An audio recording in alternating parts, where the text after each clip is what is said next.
Sin komadhu. Maal si komadhaa atin komatamtu ka dadhabaa fi hiyyeessa walitti qabdee horattu ko'oo tiyya haa okkolfadhu ko'oo madhee sin komadhu. Ka dachii diriirsite harmaan ala guddiftee miila malee deemsifte dhala malee hambiftee anuu ka si galateeffadhu ko'oo tiyyaaf sin komadhu.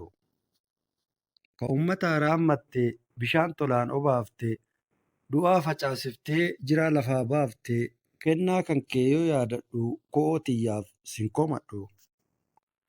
Ka afaaniin wal horsiiftee uumama afaan barsiiftee bishaan gubbaa dachii baaftee biyyee nama taasiftee guyyaa guyyaan yoo yaadadhu ko'oo tiyyaaf sin komadhu.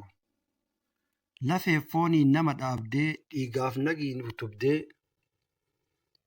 nagiin utubdee badaaf mishaa nuu himtee jilbaa jiruu kanuu himtee ansi malee hin kadhadhu ko'oo tiyyaaf sin komadhu. Gibira aduu kan gaafannee naganeeraa kan yaanannee imaanaa koo kan waakkannee kadachiin kee waadaan nyaannee harka keetiin na qabadhu ko'oo tiyyaaf sin komadhu.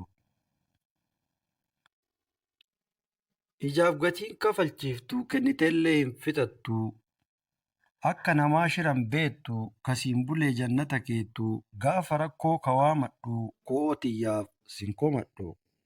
Maal si komadhaa atin komatamtu ka dadhabaa fi hiyyeessa walitti qabdee horattu ko'oo tiyya haa okkolfadhu ko'oo madhee sin komadhu.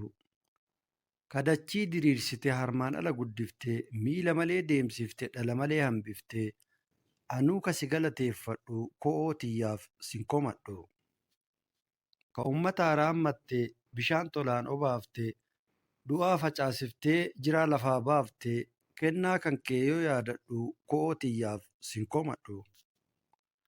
Ka afaaniin wal horsiiftee uumama afaan barsiiftee bishaan gubbaa dachii baaftee biyyee nama taasiftee guyyaa guyyaan yoo yaadadhu ko'oo tiyyaaf sin komadhu. Lafeef fooniin nama dhaabdee dhiigaaf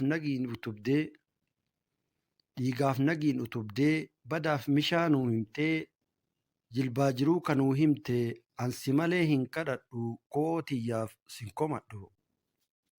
Gibira aduu kan gaafannee naganeeraa kan yaanannee imaanaa koo kan waakkannee kadachiin kee waadaan nyaannee harka keetiin na qabadhu ko'oo tiyyaaf sin komadhu.